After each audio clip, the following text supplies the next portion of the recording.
The dismissal. The conference chamber of Station Zenith floated in the void between star systems, a neutral ground where the galaxy's most powerful civilizations gathered to shape the future. The structure itself was a marvel of engineering, built by the Valorian Empire 3,000 years ago. Crystal walls curved upward into a dome that displayed the stars beyond, making delegates feel as though they sat at the center of creation itself. Ambassador Director Sarah Chen stood in the waiting chamber, reviewing her presentation one final time. She had spent 6 months preparing for this moment. Earth's petition for full council membership had been denied twice before, but this time felt different. Humanity had proven itself over the past century. They had contributed to galactic infrastructure, participated in peacekeeping missions, and established colonies on 47 worlds. Surely the council would recognize their achievements. The doors opened with a whisper of displaced air. Sarah walked into the main chamber, her footsteps echoing against polished floors that had witnessed 10,000 such presentations. The gallery rose in tiers around her, filled with representatives from 200 civilizations. Some were humanoid, others were entirely alien in form. A few existed as energy patterns contained within specialized vessels. All of them watched her with expressions that ranged from indifference to barely concealed contempt. At the highest tier sat the Council of Seven, the species who held permanent seats and wielded absolute authority over galactic affairs. The Valorians, ancient and proud, their crystalline forms glowing with inner light. The Crithians, massive beings whose homeworld possessed gravity 3 times that of Earth. The Zephyros Collective, a hive mind that spoke with one voice through 1,000 bodies. The Merchants of Quorum, who controlled half the trade routes in known space. The Technarch Assembly, who had achieved artificial transcendence millennia ago. The Dominion of Stars, military power without equal. And the Eternal Archives, keepers of all recorded knowledge. Sarah reached the central platform and activated her presentation. Holographic displays materialized around her, showing Earth's contributions to galactic society, infrastructure projects on colony worlds, medical research that had saved billions of lives, educational programs that had helped newly contacted species adapt to galactic civilization. The data was impressive and irrefutable. She spoke clearly and confidently. Honored council members, distinguished delegates, I come before you representing the United Earth Coalition. For 112 years, humanity has participated in galactic civilization. We have upheld every treaty, met every obligation, and contributed to the common good of all species. Today, I formally petition for Earth's elevation to full council membership with voting rights and equal standing among civilized worlds. The presentation continued for 20 minutes. Sarah highlighted humanity's achievements, referenced specific treaty provisions, and made a compelling case for why Earth deserved recognition as an equal partner in galactic affairs. When she finished, the chamber fell silent. Chancellor Vex of the Valorian Empire was the first to speak. His voice resonated like crystal chimes. The human representative presents admirable data. Earth has indeed fulfilled its basic obligations. However, council membership requires more than mere compliance. It requires wisdom born of millennia, perspective that spans ages, and proven capacity for leadership on a galactic scale. Sarah had expected this response. With respect, Chancellor, humanity may be young by galactic standards, but we have demonstrated innovation and adaptability that benefits all species. Our scientists have made breakthroughs in fields that have been considered settled for centuries. Our diplomats have resolved conflicts that threaten to escalate into war. Our workers have... Your workers, interrupted Commander Drax of the Dominion, his massive form shifting forward. Yes, let us discuss Earth's true contribution to galactic civilization. Humans make excellent technicians, adequate translators, passable administrators for mundane tasks. You fill positions that other species find beneath their dignity. This is valuable, certainly, but it does not qualify you for leadership. Murmurs of agreement rippled through the chamber. Sarah felt heat rising in her chest, but kept her expression neutral. Commander, I believe you underestimate. We do not underestimate, said Archon Prime of the Technarch Assembly, its synthetic voice devoid of emotion. We have calculated precisely. Humanity possesses intelligence sufficient for basic tasks. You lack the advanced cognitive architecture necessary for true galactic governance. Your emotional volatility makes you unreliable for critical decisions. Your short lifespans prevent the accumulation of necessary wisdom. These are not insults, but observable facts. Sarah looked around the chamber. Not a single delegate met her eyes with sympathy. The younger species, those who had been incorporated into galactic civilization more recently than Earth, looked away uncomfortably. They knew they could face similar dismissal if they challenged the established order. The powerful species regarded her with the patient tolerance one might show to a child who had asked to drive the family vehicle.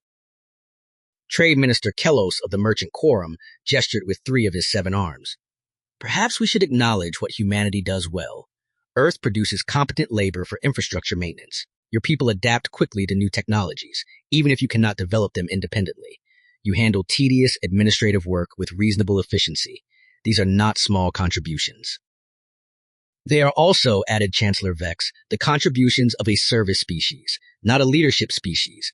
The galaxy requires hierarchy to function. Every civilization has its place, its role, its purpose. Humanity's place is clear. You maintain systems that more advanced species design. You implement policies that wiser civilizations create. You follow where others lead. This is neither shameful nor temporary. It is simply the natural order based on capability and evolution. Sarah felt something cold settle in her stomach. This was not the careful diplomacy she had prepared for. This was naked condescension, the kind that came from beings who genuinely believed their own superiority was a fact of nature rather than an opinion. She tried one more approach.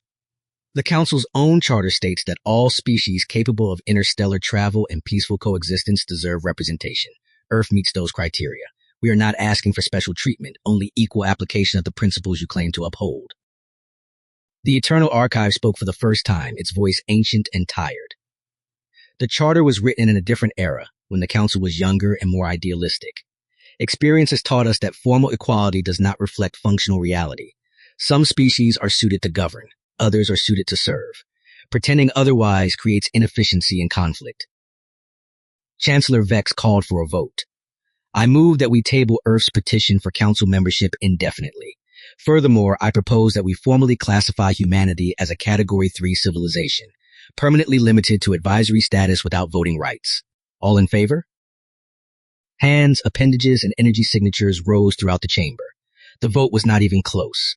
Earth's petition was not merely denied, but actively downgraded. Humanity would have even less influence than before. Sarah stood at the central platform, surrounded by holographic displays showing Earth's achievements, facing a gallery of beings who had just collectively decided that her entire species was inherently inferior. She could feel their dismissal like a physical weight. They were already moving on, already forgetting that she stood before them. The human petition was finished business, trivial matter dealt with, time to address more important concerns. She should have felt anger. Part of her did. But stronger than anger was a cold, crystalline clarity. These beings had just shown her exactly what they thought of humanity. They had done so openly, without hesitation, because they genuinely believed humans were too simple to understand the implications or too weak to respond effectively. They had made a mistake. Sarah deactivated her presentation. The holographic displays vanished. She stood alone on the platform in the sudden silence. Every eye in the chamber turned toward her, puzzled by her continued presence. She should have been leaving. The session was over. Why was she still there? Thank you, Sarah said, her voice cutting through the murmurs. Thank you for your honesty today. Chancellor Vex tilted his crystalline head. The human appears confused. The session has concluded. I understand perfectly, Sarah replied. For 112 years, Earth has operated under certain assumptions about our relationship with the galactic community. We believed our treaties represented genuine partnerships. We believed our agreements were made in good faith. We believed our contributions were valued. She paused, letting her words hang in the air. Today, you have corrected our misunderstanding. You have made your position absolutely clear. Humanity is not a partner. We are servants. Tools to be used for tasks you find tedious. This clarity is valuable. Something in her tone made several delegates shift uncomfortably. Commander Drax leaned forward, his massive brow furrowing. Sarah continued, her voice perfectly calm. In light of this new understanding, Earth will be conducting an immediate comprehensive review of all existing treaties, agreements, and cooperative arrangements with Council species. We will evaluate whether these agreements reflect the actual relationship you have described today, or whether they were negotiated under false pretenses. The human may review whatever documents she wishes, Chancellor Vex said dismissively. Treaties are binding regardless of one party's feelings about them. Of course, Sarah agreed. Treaties are indeed binding, provided they were entered into legally, with both parties negotiating in good faith under honest representation of terms and intent. Earth looks forward to determining which of our agreements meet those standards. She turned and walked toward the exit. Behind her, the chamber erupted in conversation. Most delegates were already discussing other matters. A few watched her departure with mild curiosity. None of them understood what had just happened. Why would they? As far as they were concerned, nothing had changed. Earth remained weak, humanity remained useful but inferior, and the natural order of the galaxy remained intact. Sarah reached the docking bay where Earth's diplomatic vessel waited. Her deputy, James Park, met her at the airlock. His expression was carefully controlled, but she could see the tension around his eyes. "How bad?" he asked quietly. "Worse than we anticipated," Sarah replied. "They did not just deny the petition, they downgraded our status, made it clear they view humanity as permanently inferior." James exhaled slowly. "The Council has no idea what they have just done." "No," Sarah agreed. "They never do. That has always been our greatest advantage." They entered the ship. The airlock sealed behind them with a solid thunk. Sarah made her way to the secure communications room, James following close behind. She activated the quantum entanglement communicator, a human invention that the Council believed was simply an improved version of their own technology. They had no idea it was fundamentally different, operating on principles their physicists still considered theoretical. The connection established instantly. On the screen appeared President Elena Rodriguez calling from Earth's orbital command station. "Madam President," Sarah said formally, "the petition was denied. The councils have made their position clear. They will never accept humanity as equals through diplomatic channels." President Rodriguez nodded slowly. She had expected this outcome. They all had. "Are you confident in your assessment?" "Completely. They were not diplomatic. They were not vague. They stated plainly that they view humans as a servant species, useful only for menial labor and basic technical work. They believe this is our natural place in the galaxy, determined by our inherent limitations as a species." "Then they leave us no choice," the president said. "Ambassador Chen, you are authorized to initiate protocol severance."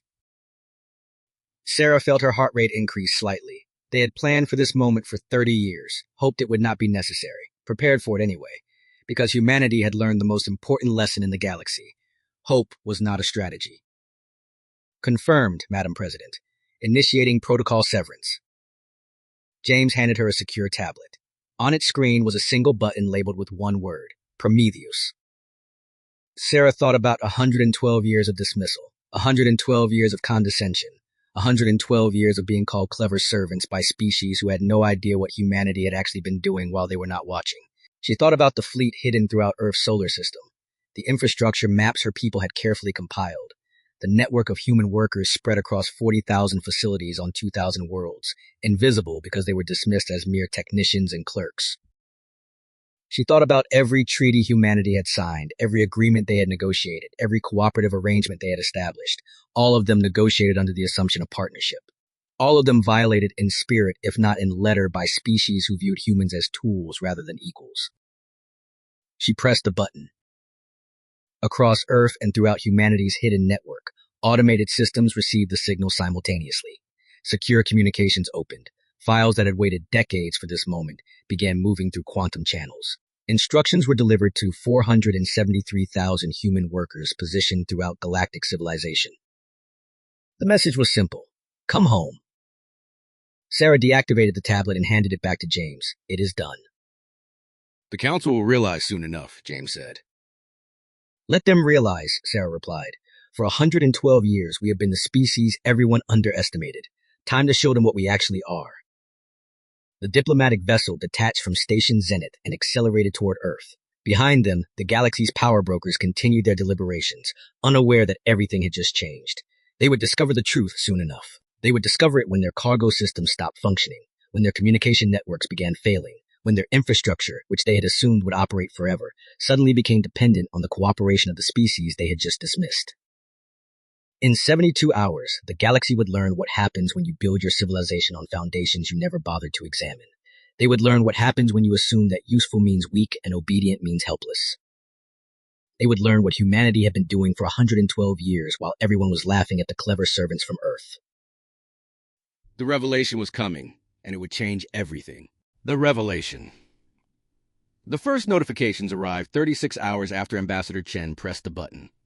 A maintenance supervisor on Nexus Station, the largest cargo hub in the Mid-Rim territories, discovered that his entire human technical staff had resigned simultaneously. All 47 of them had submitted identical departure notices, citing personal reasons and invoking emergency evacuation clauses buried deep in their employment contracts. He assumed it was a clerical error. By the time he realized it was not, the station's primary routing system had crashed.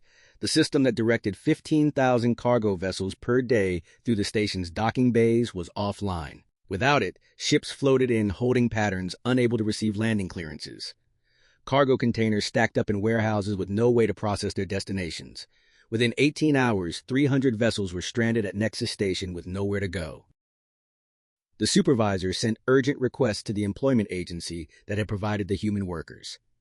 The agency responded with a form letter stating that all contracts with galactic employers had been terminated effective immediately, per Earth Directive 779. No explanation, no alternatives, no timeline for resolution. On the agricultural world of Verdant Prime, crop specialist director Malant noticed that the treatment for fungal infections had stopped arriving. The treatment, developed by human geneticists 5 years earlier, required weekly application to prevent the crops from dying. Malant contacted the research facility on Europa Station where the humans had worked. The facility was closed. The scientists had returned to Earth. Their research, protected by intellectual property agreements, could not be accessed without their permission. Melon's crops would survive 8 more days without treatment. After that, the fungal infection would spread across 3 continents, destroying enough food to feed 2 billion beings. In the Valorian medical facilities, physicians discovered that the synthesizers producing Cardiolex had gone silent. Cardiolex was the only medication effective for treating Valorian heart disease, a condition that affected 15% of their population. Human biochemists had developed a synthesis process because Valorian scientists had considered the problem beneath their attention. The medication was cheap, reliable, and universally available. Until it was not. Chancellor Vex's personal physician informed him that the station's supply of Cardiolex would last approximately 9 weeks. After that, thousands of Valorians would begin dying from a treatable condition because the treatment no longer existed. These were not isolated incidents. Across 2,000 worlds and 40,000 facilities, human workers were departing. They left orderly transition documents that explained nothing. They provided contact information that led to automated responses. They followed every legal requirement for resignation, while offering no possibility of negotiation or replacement. The galaxy was discovering that humanity had made itself essential while no one was watching. The Galactic Council convened an emergency session 72 hours after protocol severance began. Chancellor Vex stood at the central platform where Ambassador Chen had stood 3 days earlier. His crystalline form, usually radiant with inner light, appeared dim and fractured. "We face a crisis unprecedented in Council history," Vex announced. "Earth has withdrawn from every treaty, every agreement, every cooperative arrangement simultaneously. Human workers have abandoned their positions across civilized space. Critical systems are failing. We must respond with unity and strength." Commander Drax of the Dominion stood, his massive frame radiating barely controlled fury. "This is economic warfare. Earth has violated the fundamental principles of galactic civilization. We should send our fleet to their system immediately and compel them to honor their obligations." "On what legal grounds?" asked Juris Crane of the Archives, her ancient voice sharp with concern. "Our legal scholars have examined the withdrawal documents. Every termination follows proper procedure. The humans included exit clauses in every treaty they signed, clauses that allow immediate withdrawal under specific circumstances." "What circumstances?" Vex demanded. "Demonstrated bad faith by the other party," Crane replied. "The humans have submitted documentation claiming that every treaty partner has acted in bad faith. The documentation is extraordinarily thorough. Thousands of incidents spanning 112 years. Recorded conversations where council members discuss humans as inferior, economic arrangements that systematically undervalued human contributions, political decisions made without human consultation despite treaty requirements for equal participation." The chamber fell silent. Every delegate present had participated in such conversations. Every species had benefited from arrangements that treated humanity as a servant class. They had done so openly because they believed humans lacked the sophistication to recognize the pattern or the power to challenge it. Trade Minister Kalo shifted uncomfortably. "Surely we can negotiate, offer them better terms, give them what they want." "What do they want?" Archon Prime of the Technarch Assembly asked, its synthetic voice carrying an edge of genuine uncertainty. Earth has not issued demands. They have not threatened violence. They have not even communicated their intentions beyond terminating agreements and recalling their citizens. They are simply leaving. Then we let them leave, Drax growled. The galaxy existed before humans arrived. It will exist after they are gone. Will it? Asked Chancellor Vex quietly. He activated a holographic display above the central platform. The image showed the galactic economy as a web of interconnected systems. Trade routes, communication networks, agricultural production, medical research, infrastructure maintenance, financial systems, everything that kept galactic civilization functioning. Red markers began appearing throughout the web. Each marker represented a system experiencing failures or critical disruptions due to human withdrawal. There were dozens of markers, then hundreds, then thousands, then thousands. The web began to look diseased, bleeding red across its entire structure. This is a preliminary analysis from our intelligence services, Vex said. Human workers currently occupy positions in 14,000 facilities across Council space. Most of these positions are considered menial or technical support. None were considered strategically important. He paused, letting the red markers spread further across the display. We were wrong. In 112 years, humans systematically positioned themselves in roles we did not value. Cargo routing, network maintenance, translation services, medical research, agricultural support, data management, technical coordination. We assumed these were simple tasks that anyone could perform. We never examined how dependent we had become on the humans performing them. Archon Prime moved forward, its optical sensors focused on the display. This was planned. From the beginning, this was their strategy. Obviously, Vex agreed. The question is, what do we do now? Commander Drax stood again, his voice thunderous. We go to Earth. We demonstrate our power. We remind them that they are one small world facing 200 galactic civilizations. They will surrender or they will be destroyed. And if they do not surrender, asked Juris Crane, if they are prepared for military confrontation, we know almost nothing about Earth's actual capabilities. For 112 years, we have assumed they were weak because they appeared compliant. What if compliance was camouflage? They have 200 military vessels, Drax said dismissively. Converted cargo haulers and patrol craft, the Dominion alone commands 5,000 warships. Earth cannot threaten us militarily. You know this with certainty? Crane pressed. You have verified their military capacity? Surveyed their system? Confirmed their technological limitations? Drax hesitated. The truth was that no one had bothered to conduct such verification. Why would they? Earth was weak, everyone knew that. Humans had never demonstrated military aggression, never developed advanced weapons, never posed any kind of threat. Except they had also never been stupid, and only stupid species would withdraw from the galactic community without preparation for the consequences. Trade Minister Kalos spoke up. Perhaps we should attempt communication before considering military options. Ambassador Chen must be willing to negotiate. Vex nodded. No one benefits from prolonged conflict. Communication attempts have been ongoing. Earth responds to all messages with the same statement. They will be happy to discuss new arrangements once the Council has completed its own review of past behavior. Until then, all previous agreements remain terminated. What review? Someone asked from the upper galleries. They do not specify, Vex replied. I suspect they want us to understand exactly what we have lost before they consider what might be rebuilt. The emergency session continued for 20 hours. Delegates argued over strategy, debated legal frameworks, and proposed increasingly desperate solutions. None of them led anywhere productive. Earth had not attacked, they had not threatened, they had simply stopped participating in a system that treated them as servants rather than partners. And without human participation, that system was collapsing. On Earth, Sarah Chen stood in the Global Defense Command Center, watching the galactic response unfold. Screens covered every wall, each displaying different aspects of the crisis spreading through Council space.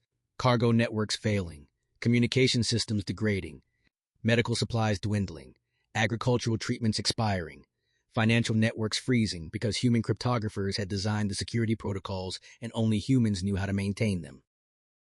President Rodriguez entered the command center, her expression grim. The Dominion is mobilizing a fleet. 40 warships including 3 dreadnoughts. Estimated arrival at Sol system in 60 hours. Expected, Sarah said calmly. Commander Drax cannot imagine a problem that military force will not solve. He is about to learn otherwise. Are our people ready? The president asked. Admiral Torres confirms full readiness. The fleet is positioned and waiting. Rodriguez walked to the primary display showing Sol's system. To any external observer, the system appeared lightly defended. Earth's official fleet of 200 vessels orbited in standard defensive positions. Old ships, functional but unremarkable, exactly what the galaxy expected from humanity. What the galaxy could not see were the other 843 vessels positioned throughout the system.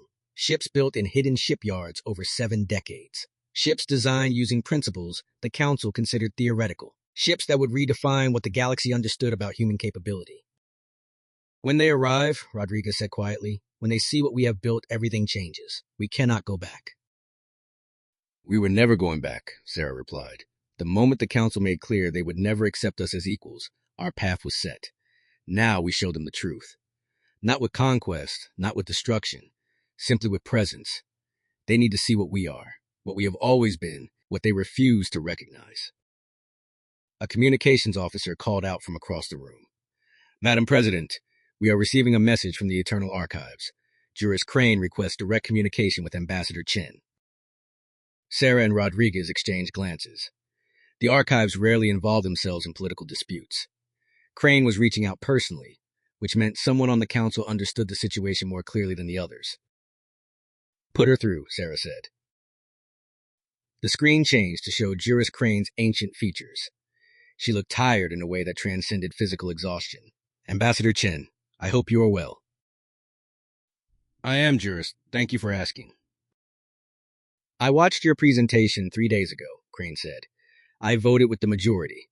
I believed then that humanity's place in the galaxy was fixed by capability rather than choice. I have spent 72 hours reviewing the documentation your government submitted with the treaty withdrawals. I now understand I was wrong. Sarah said nothing, letting the jurors continue. The Council will send ships to your system, Crane said. Commander Drax believes he can force compliance. He will fail. The only question is how badly he fails and what comes after. I am contacting you because I believe you still want a galaxy where civilizations cooperate rather than destroy each other. Am I correct? You are, Sarah confirmed. Humanity does not want war, Jurist. We want respect. We want genuine partnership. We want a galaxy where species are valued for their contributions rather than dismissed based on prejudice. If the Council can provide that, we are willing to negotiate new agreements. And if they cannot... Sarah's expression hardened. Then we will demonstrate that we do not need the Council's permission to exist as free people. We will show the galaxy that humanity is not weak, not primitive, and not subservient. And we will offer every other species that the Council has dismissed the same opportunity we are taking now. Crane absorbed this. You would fracture the Galactic Order. The Galactic Order is already fractured, Sarah replied. It has been fractured since the moment powerful species decided they could treat others as servants and call it civilization. We are simply making that fracture visible. The jurist was silent for a long moment. Then she nodded slowly. I will present your position to those council members capable of hearing it. I suspect it will not be enough. Prepare for Commander Drax's arrival. What you do then will determine the galaxy's future. The communication ended. Sarah turned back to the display, showing Earth's secret fleet. Ships that could move through dimensions the Council did not know existed. Weapons built on principles their physicists considered impossible. Defensive systems that would make human vessels appear to vanish from sensors. 60 hours, President Rodriguez said, then the galaxy learns the truth. Not the whole truth, Sarah corrected. We will show them enough to make them understand we cannot be threatened. We will show them enough to force negotiation. But we will not show them everything. Let them wonder. Let them fear. Let them spend the next century trying to determine what else humanity has been hiding while they were laughing at the clever servants. She thought about Chancellor Vex's words. Some species are suited to govern, others are suited to serve. He had said it with such certainty, such complete conviction in his own superiority. In 60 hours, humanity would prove that superiority was a choice, not destiny. They would prove that being underestimated was not weakness, but opportunity. They would prove that 112 years of patience could accomplish more than 1,000 years of military conquest. The Dominion fleet was coming to force Earth's submission. They would discover instead that submission had never been in humanity's nature. Patience was not the same as weakness. Compliance was not the same as helplessness. And humans working quietly in positions no one valued had still been learning, building, and preparing for the day when patience would end. That day had arrived. Sarah Chen smiled as she watched the countdown timer. 60 hours until Commander Drax reached Sol system. 60 hours until the galaxy's understanding of humanity changed forever. The revelation was coming, and it would be magnificent. That's the incredible conclusion to humanity's strategic victory. If this story gave you chills, smash that like button right now. Subscribe and hit the notification bell for more amazing HFY stories where humanity shows the universe our true strength. Share this with every sci-fi fan you know. They need to experience this. Drop a comment below and tell us, what was your favorite moment? What should humanity do next? We read every comment. Thanks for watching, and remember, never underestimate humanity.